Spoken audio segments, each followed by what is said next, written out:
Hello. I loved that new intro. There you are, Howard. Woo! Hey, Oh, Howard. good. Hi. Let's see if we can hear you, Howard. Just double check. We'll give it a second. No, that's okay. This happened last time. Take your time. We'll get to you. Okay. That's okay. Take your time because we figured it out. I will continue, and then when you have a moment, just interrupt. Hello, Great. everyone. Welcome. Oh, was that him? No. All right. Portia might be able to help you in the back room. Hopefully, she's listening in. So, welcome everyone to the Soul Diamond Authors Journey Book Club, where your global panel of authors highlights, spotlights another author in this beautiful experience of roundtable questions. And today we have the Oh boy, empowering Michael LeBlanc. And I love this book, and we're going to get to all of this in a moment. But I want to give a quick teaser because I'm excited about this. Full transparency, there aren't a lot of books that personally get my thought energy stimulated.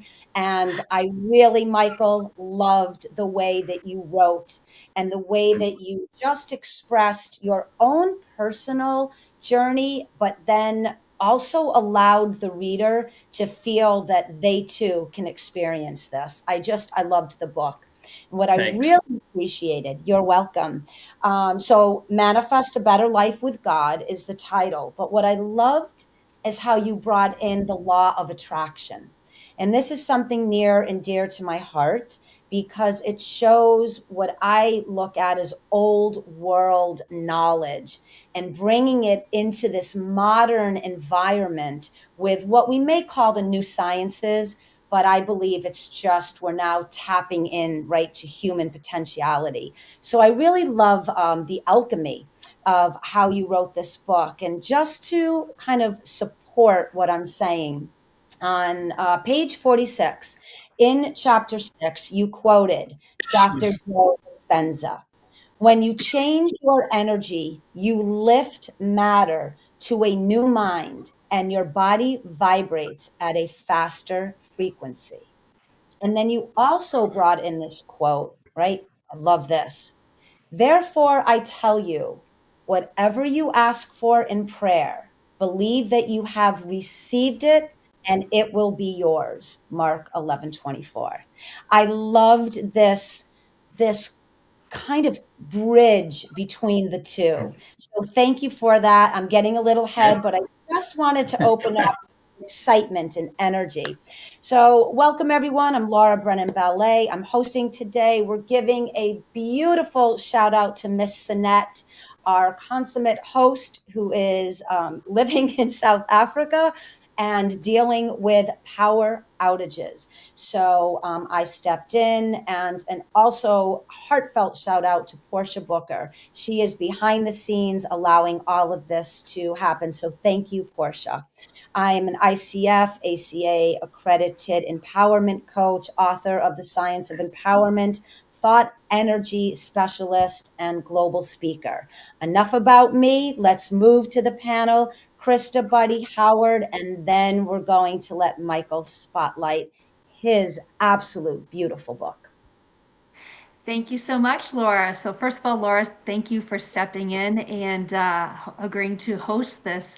And I know this is going to be an incredible show. So, my name is Christa. I'm from Ontario, Canada. And for the Diamond Beauties, I'm the clarity expert. So, I help people get clarity around the way they think, the way they talk, and the way they act. It all creates their reality. I'm also an Amazon #1 bestseller of the book Skip the Pain, Experience the Pleasure. My tagline is Cut the crap that's holding you back so you can live the life you love. I'm a coach, a speaker, and I use energy work to help heal and bring more love and peace and joy into our lives every day.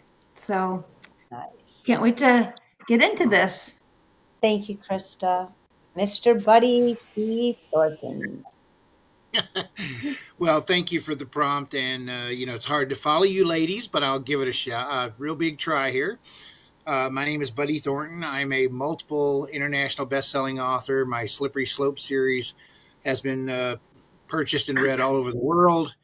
I have been blessed to have an extremely long career because I'm 70, and I just like to be the old sage in the group. Although Howard is kind of pushing me a little bit, and it's very important that we realize, we all have skill sets. My biggest one that applies to this arena is I'm a global editor and enhancing editor, where I literally take people's books and I make them flow better and I make them work better, and then we get them out there and then we sell the heck out of them. So that's who I am.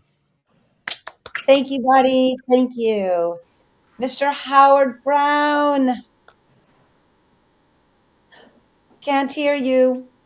Oh, don't give up. Okay, don't give up. I'm not sure if and where Portia is. Remember the headphones last time? So I'm not sure. And There's maybe in your sound, there's different settings on your speakers, and if it's switched to the wrong one, that's probably what's going on. Sometimes yeah, mine switches to my Yeti mic, and unless I switch it back to my laptop, it doesn't work. So yeah. All right. So I know that he's going to get here. my I love his face. I will lip read today, man. I'll lip read. Yeah, he's going to get here. He will. This happened last time. And this is what I love, right? This is real live E360 TV. So this is right. The authenticity is showing up in the house today, but we will figure it out. So, Michael, I'm going to give you the space to just share your beautiful self with our listeners and tell us a bit about you and your life and your work, and certainly about this amazing book. Sure. So I was actually going to be a priest, and I even dropped out of college. But I had a moment of wisdom in my 20s. It's like I could tell I was spiritual, but not religious. The Bible was like one of the many sources of spirituality. It wasn't like the only source for me. And I was coming to terms with being gay. And it's like, all right, so gay, not religious, Bible is so for you. Probably shouldn't be a priest. And so I met some folks who were going into social work. And it's like, at the heart of the matter, it was like, well, what is it about being a priest that I really was drawn to? And it was just the service. It was just helping people's lives be better. But there was a spiritual path to that, if you will. And so anyway, I ended up going to social work, and that was in 1987. And I've been a licensed clinical social worker since 1987. But alternative healings have always kind of resonated with me.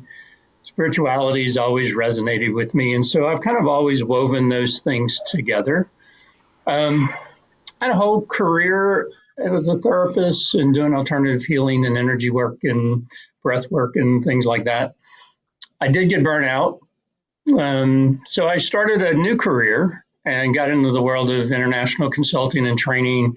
Did leadership trainings for like Chevron's, ExxonMobil's, a lot of these oil and gas companies.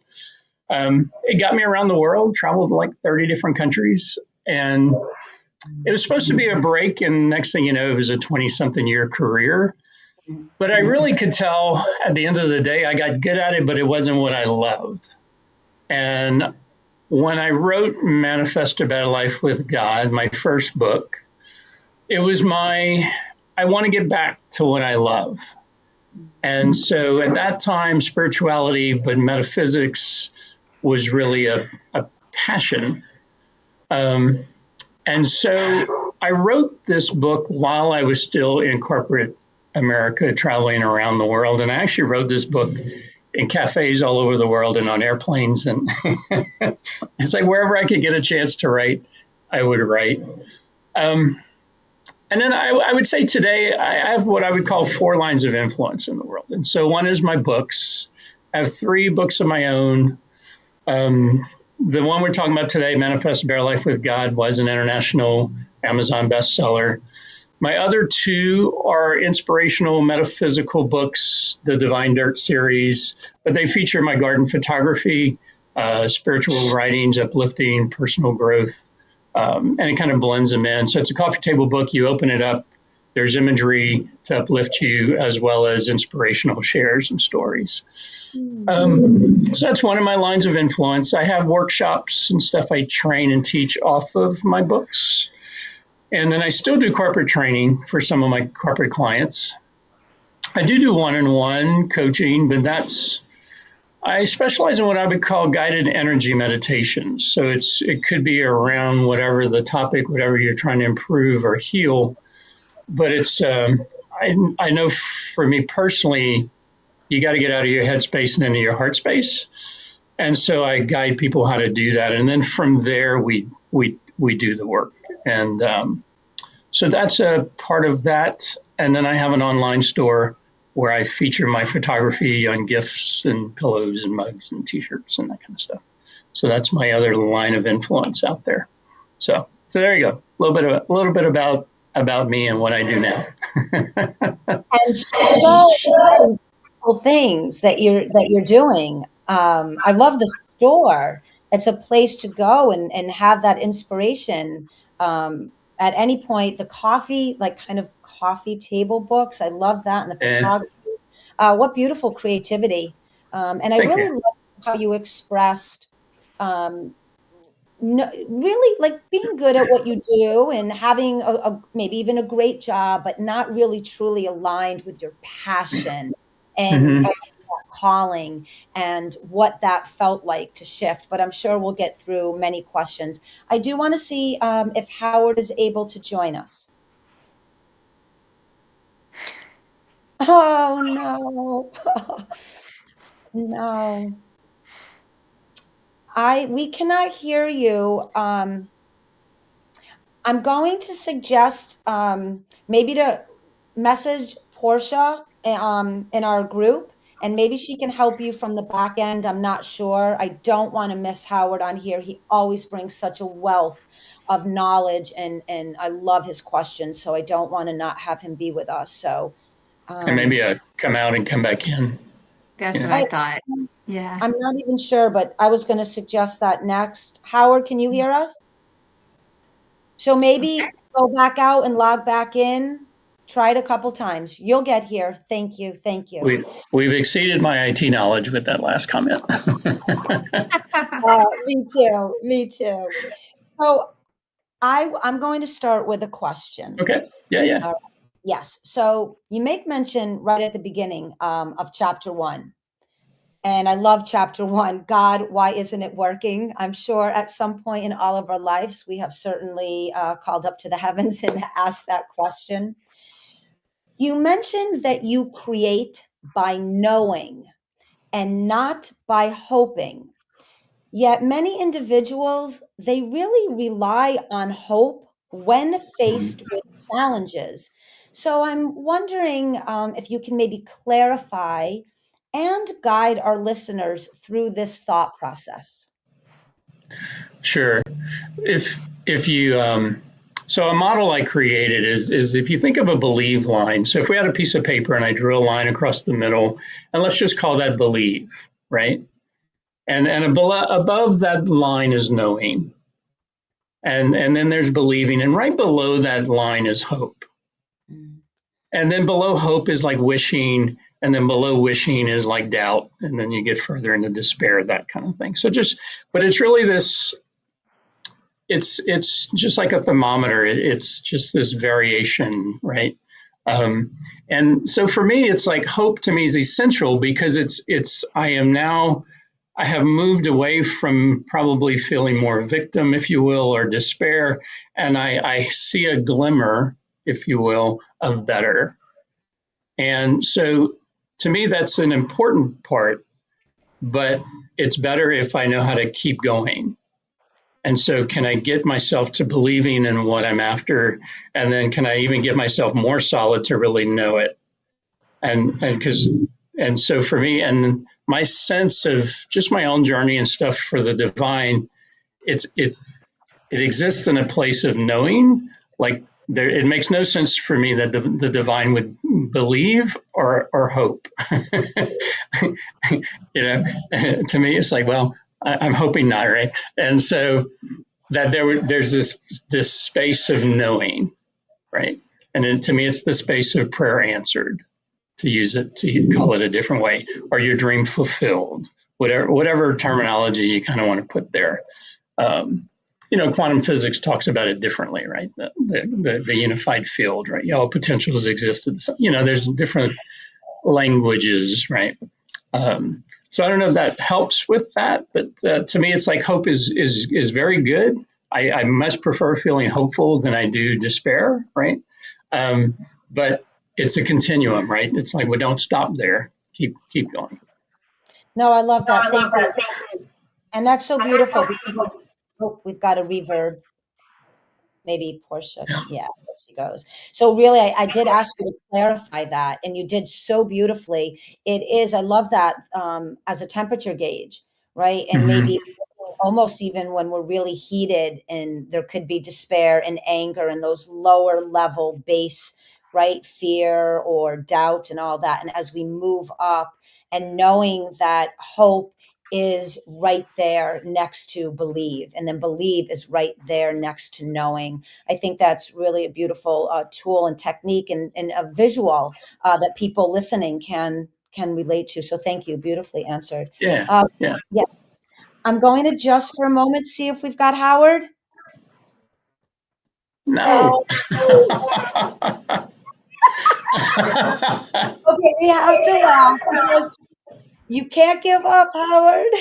Just try one different setting on your volume. Yeah, maybe look at the different settings. I am. Oh, we got there you are. We just heard you. Woo, You heard me? we Yeah. got you. Yes. Oh, Yeah. bingo, no headset. All right. Oh my God. It is a I miracle. mean, I jumped from all these different studios, Zoom to WebEx to Wave and I all this. And know. the computer's getting confused. I apologize. No. It happened. It happened. Good to hear you. Yeah, it's fabulous. I was hopeful, Michael, that I was going to get in. That's it. You touched it. We believed it was happening. We believed it was happening because we is. knew Thank it you. would. So there we go. What beautiful. So Howard, I'd like to give you just a moment to tell our Yes. listeners a little bit about you, please. So thank you for your patience and your grace. So Howard Brown, Mr. Shining Brightly, I am here. I actually am thrilled to be here. I am an author of the Shining Brightly, my memoir, because I am a survivor. I'm a two-time cancer survivor. I'm a Silicon Valley tech entrepreneur. And I just want to lead with kindness and gratitude and help and choose not to hate and lift everyone else up by our own light. We all struggle and get knocked down in life and health and business and relationships. We can get back up again. And that's just by helping each other. And so that's what I do every single day. And I'm so happy to be here to support you, Michael. And I thoroughly read your book and I've got questions. Wow. Beautiful. Wonderful. Miss Christa Rose. So, first of all, what an honor it is to speak with you as the author, because your book is totally in line with how I feel in manifesting in different ways. I personally have been able to manifest things that I would never dream possible, but once I knew it was possible, that's where the shift was. But my question for you is that you talk about tapping into your divine intelligence. So, divine intelligence could be a little bit confusing to some of the readers or the listeners. So, two-part question. First of all, can you explain a little bit more what you mean about this and maybe some ways of how you actually can tap into it? Sure. I think for a lot of folks, it's an intuition, right? But it's an intelligence that does not come from, even if you pay attention to where did the thought come from. If my analytical mind is generating stuff, it's going to come from this area of, if really physically. When I'm centered and I'm listening, and to me, it's that divine intelligence, or it could be, you could call it an intuition. It travels from here upward. There's a literal directional difference from how the thought arrived in my head. and so I think of it as divine intelligence or consciousness, source. When I wrote the book, I debated about, do I want to use the word God or not? It's like, because I know for a lot of folks it immediately means religious, but it's like what God has meant to me has changed over time, but I never felt the need to throw the word away, right? So, but for me, it's intuition. It's a higher intelligence. It's beyond my analytical, rational mind that has figured things out from this world of matter, space, time. It's not limited to matter, space, time. It actually creates matter, space, time. And so it's a frequency, a channel, an intelligence that's beyond that. So. Yeah, no, that I love the way you answer that, because I know for myself, and as I wrote my book, using the term God was kind of one of those areas. Do I use it? Do I not? Because the God when I grew up was a punishing God, but the God of my understanding today is a loving, forgiving God. So whether it be source, creator, universe, when it all comes down to it, I think by tapping into it is definitely the way to go, and how we can really step into our power and surrender. So thank you very much. No, and just to answer the other part you had asked about, was there a how, like how to do that kind of thing?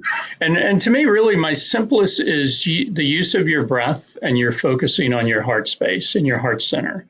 And what I would recommend is you sense your breathing into your heart space. I could say sense your breath in your right nostril, and you could do that. Like your focus would go there. You could sense the right nostril. But if you sense it here, there's a couple of things that happen. It's like when I sense my heart, I'm not thinking. So if you're dealing with negative thought or racing thought, and I sense my heart and my breath, it's kind of like the accelerator. I take my foot off the gas pedal, right? I don't have to fight with thought. I don't have to deal with it. I don't have to make it stop. I don't have to change it. But I can sense my breathing. And when I sense, I'm not thinking. It's like when you sense a person next to you, you're sensing them. You're not thinking them. And it's a difference. So by just sensing your breathing in your heart space, really just for a minute or so, what I recommend with clients and stuff is like when you're leaving one thing, like you just were in a meeting and you're about to go do something else, or you just did a task and you're about to go do something else, just pause and just breathe and sense here. And then when you just feel a slight shift, a slight ease, just ask the question, well, what's next? And listen. And like, what does it say? And it might be what's on your to-do list. It might not. Right? But to me, that's a how and a way to kind of plug it throughout your day so that you don't.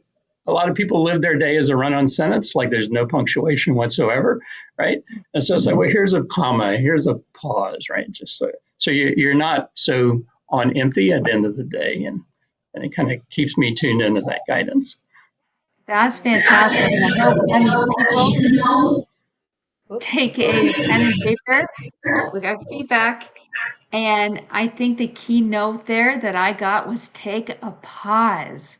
I mean, and so often, I know for myself, our brains can go on and on about the things we need to do, the things we're worried about, the things that, in the past, the present, the things that we just make up.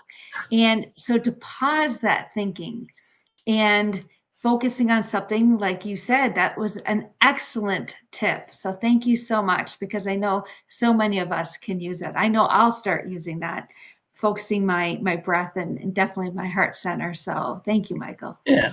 And there's Joe Dispenza, a couple others, there's a whole science of what it's doing, right? In increasing heart coherence. It's reaching the amygdala in the brain. It's shutting down the stress response. It has way more power than positive thought. Like I can think a positive thought and still feel like crap. It's like, so it's, it's something that can reach even better. So, I Yeah. love the way you reference Joe Dispenza because he is definitely one of my major influencers in my life. So yeah, I really was happy that you guys, you connected him within your book. Well, in undergrad, I was in sciences, so I was pre med, I was pre vet, but I was like I went to work for a vet, and it's like I love animals, but I don't like working with sick animals. And I was like, well, it's probably gonna be the same way with people. So then I got all passionate around spirituality, and say I'll be a priest, and so like I said earlier, so. I love as how we're using Dr. Joe Dispenza, but I think Yeah. again, he even references the new sciences, but it really isn't. It is really human potential and human awareness coming into an alignment with that knowledge and with that, what I really feel is like becoming a self-actualized, human thinker. But I love the process of centering energy in the heart to let it travel up into the thinking process. And then really finding this space. I'll give a shout out to Ziello Studios. I'm a head coach there, but this is the compassionate pause that you talk about, and really learning how to just give ourselves a moment to connect with self compassion so that we can almost observe what that nuance is between the monkey mind and the heart centeredness. And I think it's just a beautiful practice. And the way that you expressed it, the listeners and the readers can certainly feel what it would be like to be racing right throughout the day, Mhm. nonstop, pedal to the metal. And whoa, wait a minute. Let's just think of the heart and what's the messaging in there. And when we really take a moment to just quiet it all down, the mind, certainly the body, that physiology has a moment to kind of co-regulate the pattern that's really causing us the reason why we need to, right, take the pause in the beginning. So beautifully stated. Thank you. Mr. Mhm. Buddy Thornton, coming from Atlantis. The floor is yours. Well, when I was earning my doctorate in cross cultural competency, I faced the exact same question Michael posed in his one answer. Do we use God or do we use spirituality? Do we use faith? And since the world has over 1,100 different distinct monotheistic religions, is God a catch-all word? So, Michael, when you're working through your writing and when you're working through your workshops and you're working with people, how do you face and how do you conquer the vernacular that you need to use in a diverse audience? That would be my best question because I think your book really centers on being a all faith book, not just a single faith book. I would agree with that. So I wrote a prayer at the beginning of the book, and so I'm just going to read it because it says, God, ignite these words with well-being, relief, and peace for any who struggle with you and doubt that you love them. Let all who read this know that your love for us is immense and always. There's truly nothing we can do or have done that alters that. And let all the nuances we share within the pages truly uplift and help others manifest better conditions in their life. And I really did. It's like I have nothing. I was raised Catholic, and I still love churches, and I still love the presence of them. I just the religion aspect. I have nothing negative about it. It just for me, it wasn't enough. I wanted more, and then I went on this journey. And I had a really, and buddy, this is kind of going to answer, and I'll come back to answering. But I had this real drag out fight one time. I was in my 20s. I was still at LSU, and I was just mad. And it's like things weren't working out, and it was like the prayers weren't happening, and and I just had this literal verbal out loud in my. I think it was an apartment at the time, and I just remember and like absolutely firing God. It's like I could care less about heaven. It's like if you can't be useful here and now, then you're of no use to me, and I want more. And I meant it. and but but I think it was like more is exactly what happened, and the journey happened, and this book is about all that more. Um, I I tend to waver in my terminology. Like I will use God, but I will also follow it up with other words because I don't want people to think it means a religious or some distant being in the sky, which is what I was kind of raised with, and it's been a journey. It was that kind of a God, and then there was this God within, but there was still this separateness, and then more teachings around consciousness and this intelligence and this. It was like think of water that can be in all shapes and forms, right? It's and so now it has a whole different kind of flavor and meaning and feel to me. And I will still waver at times from a me and a it kind of, and then it comes back and I kind of in that space. But I'm not sure if that really answered that, but those are all the thoughts that followed your question. Well, I'm a Vietnam era veteran. Yeah. So I ask this question to different groups all the time, especially the veterans from other countries. And the consensus, we have a saying in America that there are no atheists in foxholes. When you're facing your ultimate demise, Mm-hmm. God suddenly makes an appearance in your head. I mean, that is just the way it works. But does it Right. matter who's God? And believe it or not, I don't care where I've asked people that question. If they face their end right away, all of a sudden God is there, and Mm-hmm. so it's kind of a universal, and that's why I asked the question the way I did. Yeah. So, and to me, it is universal. I use an analogy in the book about the ocean and the waves, and from the wave perspective, there's millions, right? But the moment you go in, there's really a one thing sourcing all of that.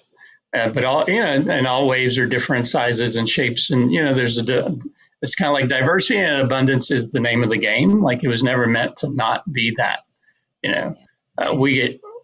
We're comfortable wanting things in boxes, you know, um, but I don't think that was ever the like that is not nature, right? Like that is not the divine. So. And I think, oops, there we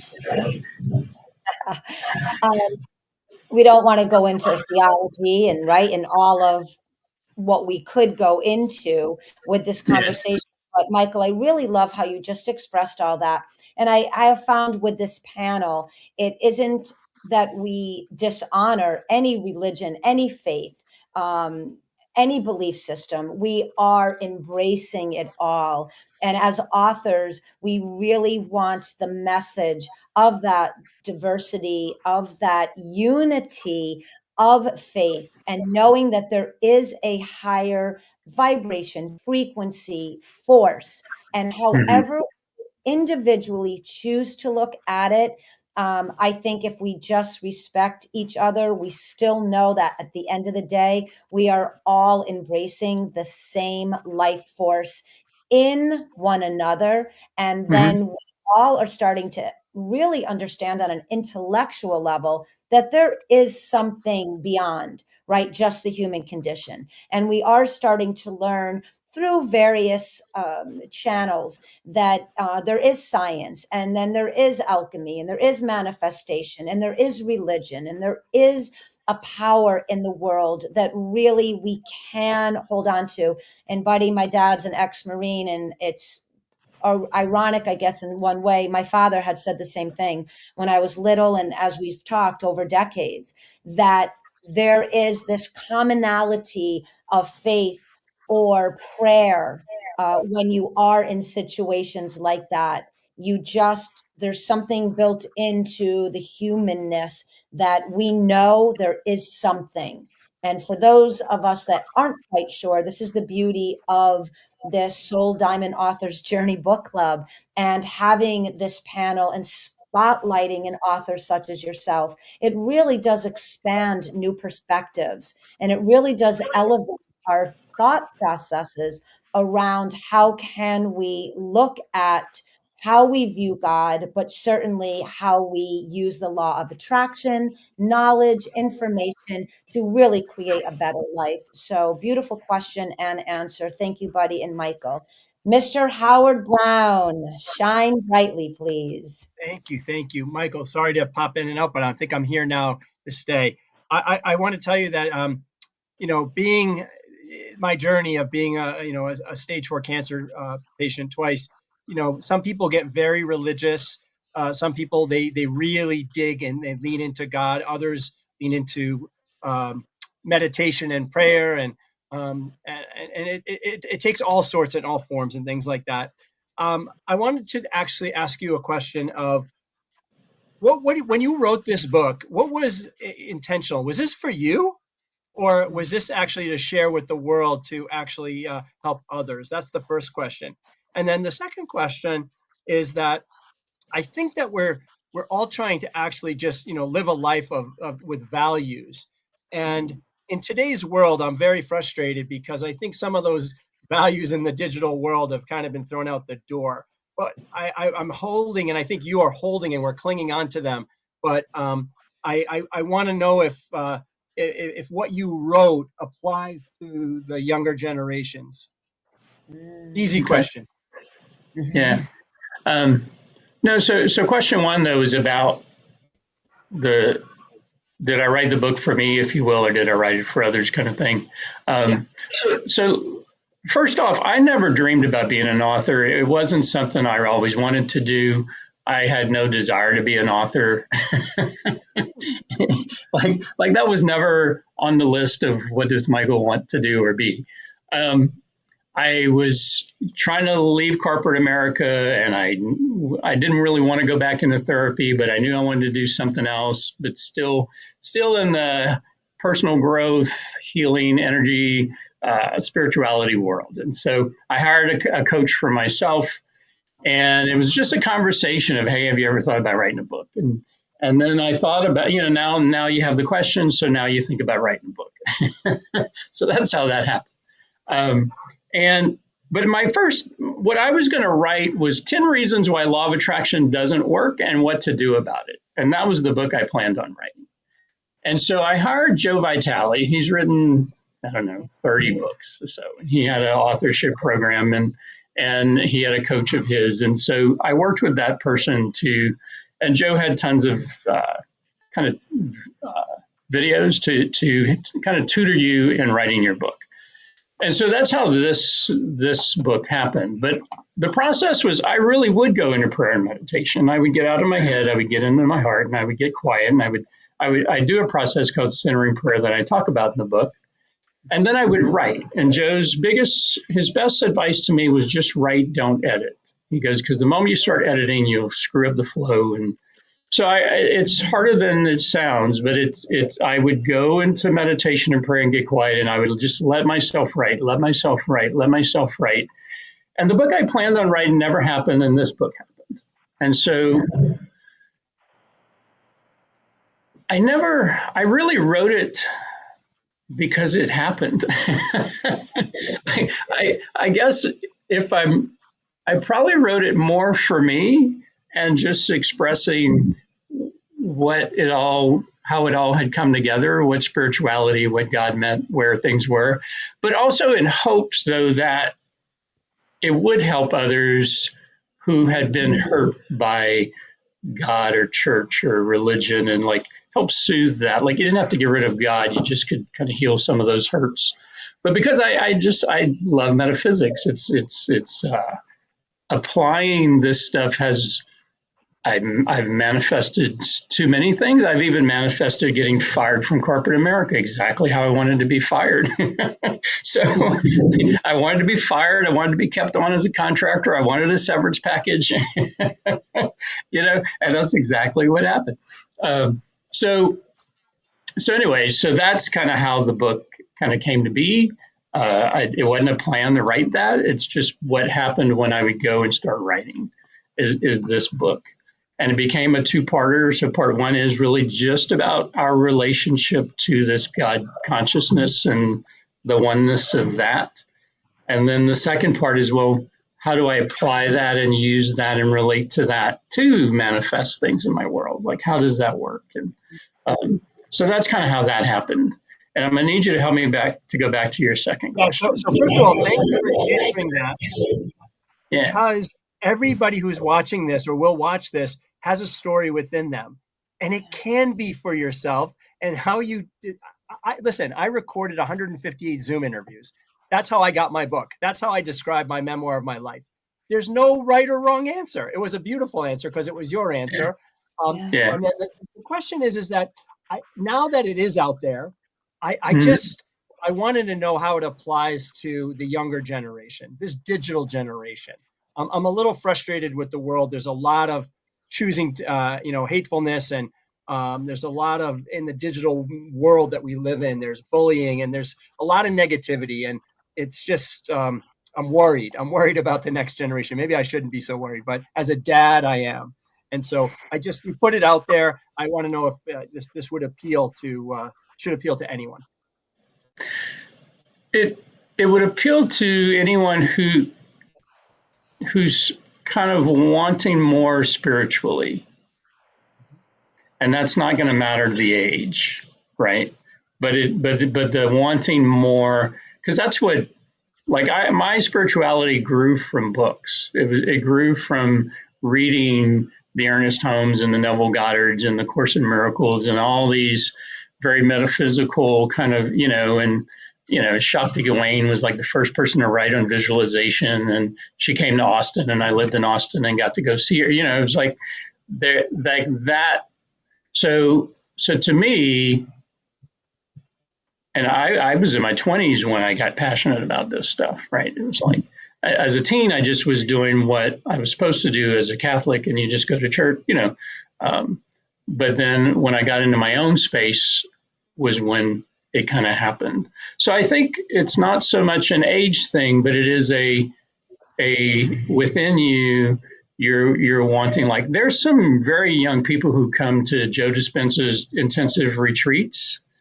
And I'm blown away by that. Like, there's, parents over, like their 8-year-old and, and I'm like, wow, what a life they're about to have, to be exposed to this so early. Right.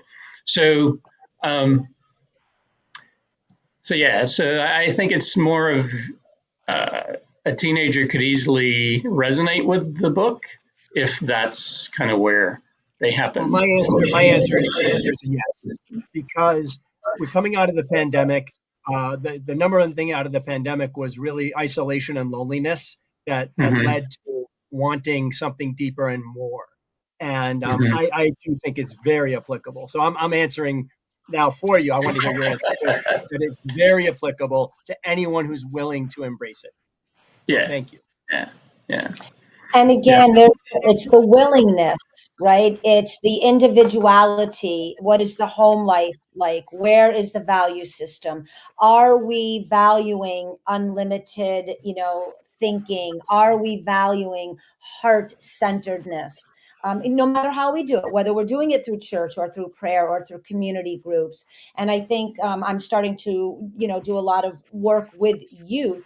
I was 14 when I embarked on Shirley MacLaine's book, Out on a Limb. You want to go way back in the day. But when you talk about, like, Dr. Joe Vitale was known for being in The Secret, right? Or Leo Buscaglia wrote all about heart-centered love, one of my favorite authors.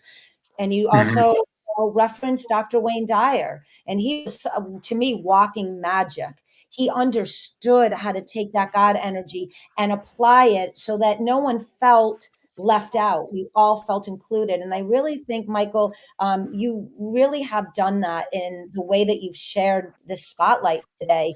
You've, let everyone know that it's your choice. What are you willing to do? But if you want to open your mindset, your energy, your heart to all the various levels of knowledge and education, and really create what I write about in the Science of Empowerment, but your internal living library, collecting all of these books, all of this information, and really bringing it in and discerning what feels right, going into that intuition, what feels right for me, and using it to the very best. And we'll follow what Howard said too, to be kind, to go out into the world and be in service and really try to co-regulate, balance some of what's happening out in the world. So we're starting to move a little bit towards the end of time. So I'm going to ask if anyone on the panel would like to ask one more question. And then, maybe Michael, you can close out with a few thoughts of your experience here today. So Sure. Christa, Howard, any question? Yeah, I don't mind. Something that I was thinking about, so many people are walking around unconsciously. It's kind of like Groundhog Day, getting up in the morning, doing the same thing all day, going home, the same routine, going to bed. And I'm going to read a little bit of a quote. It says, "Your inner self has to be aligned with your dream fulfilled, your prayer answered." So, how do you help people clarify, first of all, what their dreams are, or help people accept or even admit that they have a dream outside the box that they've put themselves in? I'll share a quick story. It was just a guy I was coaching with yesterday, actually, and he was just kind of like, hey, somebody else, a mutual person I know, like, hey, talk to, just gave him some people to talk to, and my question was just, well, what do you really want to do, right? And he was in project management, and he's been trying to find a project management job, and he's in between things, and I said, I want you to hear my question. I said, I really want you to think about what you really want to do, not like what's out there and you're trying to fit yourself into because you know how to do that stuff. I said, just if you, whatever, like blank slate, just what is it you would really want to do? And he really doesn't want to do project management. And I was like, okay, that's important to right? It's like, I've tried to have a therapy practice knowing I didn't really want a therapy practice. I said, it's a failure from the start. And so as I kept honing in, I said, your mind's got all these limits of like why you can't have things. And I said, when you hit that, you quit answering the question, right? So it's important you just, as best as you can, when you notice you're starting to tell yourself why you can't have that, or it's just a limit. It's just a limit that's you've touched on, and it's not you. It's just suspend it, right? Just ask the question again. What do I really want? And so he moved into this space if he really wanted to do more personal growth and leadership and culture change in corporate America and all this stuff, right? And so we kept chatting, and later he's like, I really want to own a Chick-fil-A. Like, that's what I really want to do. Oh. But it was such a beautiful, it was maybe a 10-minute conversation of he's trying to find a job as a project manager because that's what he's been doing, to the dude really wants his own Chick-fil-A. I absolutely love that. So, and so to me, it's I can just share my story. I can do my life, and there are people that will trigger, it'll wake up a little spark or something. But I can't go to anyone who's not. If people aren't there or ready, they're just not. And it's, I worked with teenagers for years, and it's like if they weren't ready, it's just like, well, do your best to keep them safe. But it's like, unless they really want to do something, there's, as a parent, your hands are tied, and you really don't control them. It's like, so anyway, I'll quit rambling on that. No, thank you, Michael. What I got from that was you shattering limiting beliefs. That's basically it. Shattering those limiting beliefs that we put on ourselves. And you spoke about that so perfectly and addressed it. So great job. Yeah. I love the reference to the teenagers. Buddy has quite a bit of an experience with young humans, and we all have children. And you're right. You just kind of have to leave them alone and hope for the best.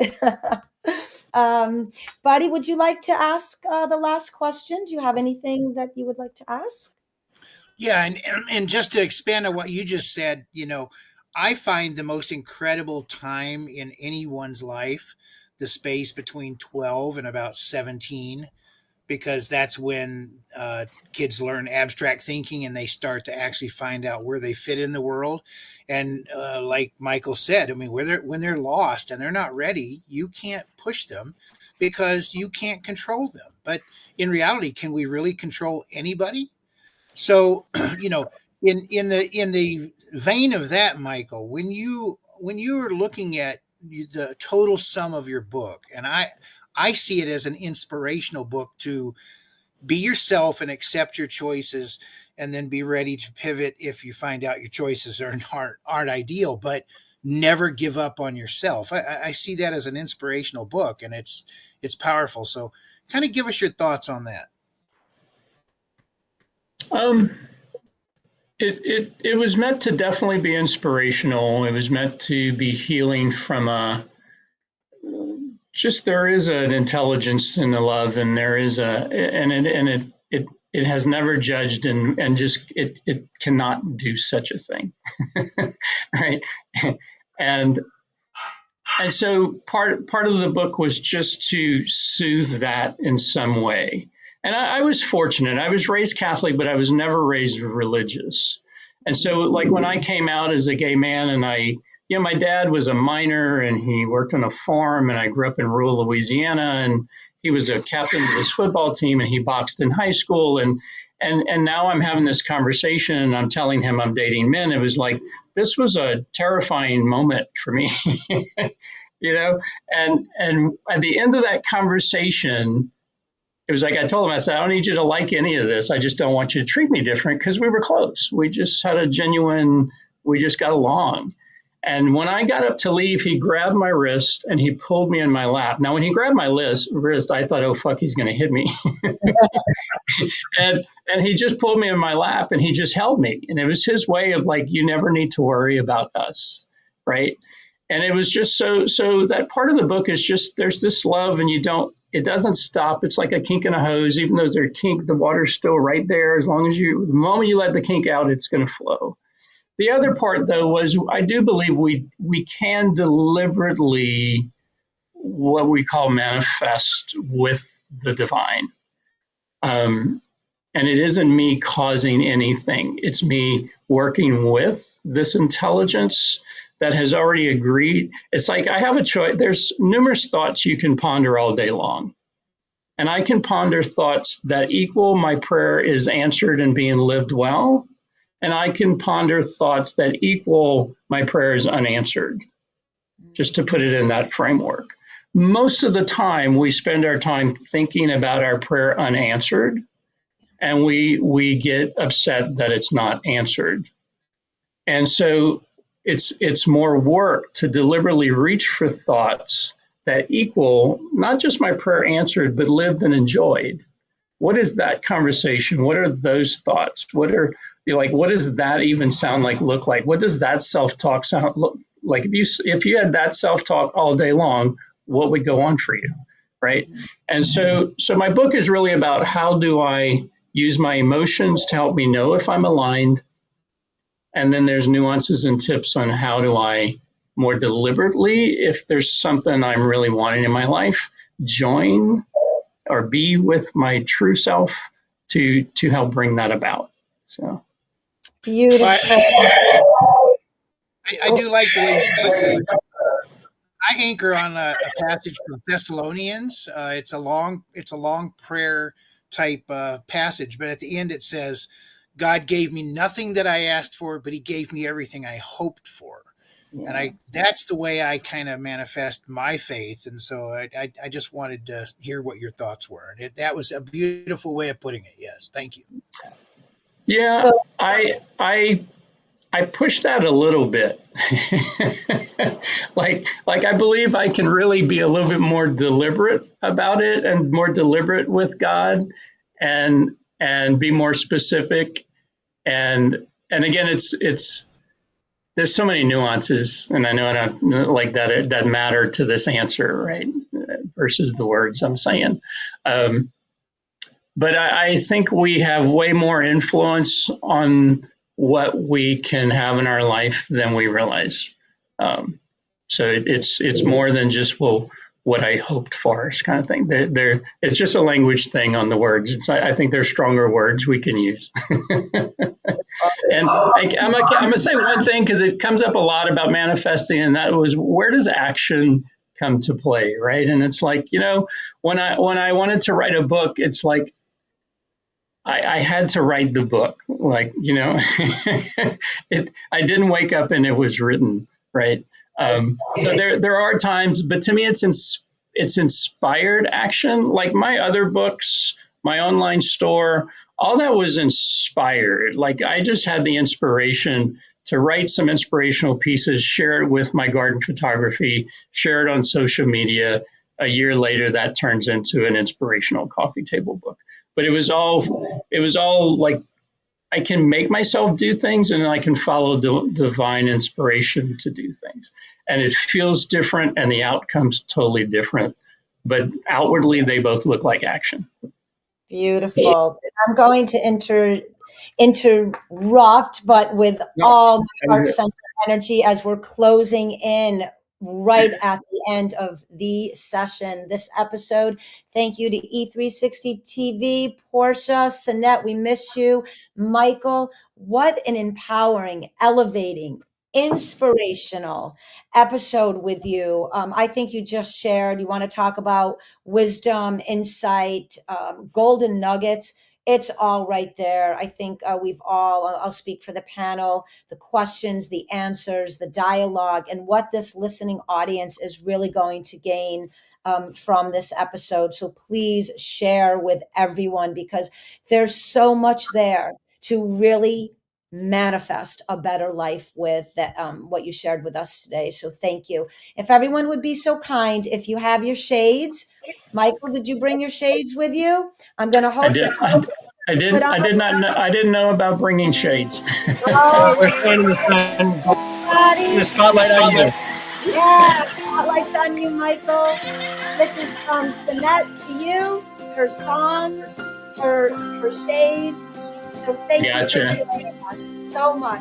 Appreciate you. Yep. Thank you all. Thank you, Michael. And thank you, Sinette. Yeah.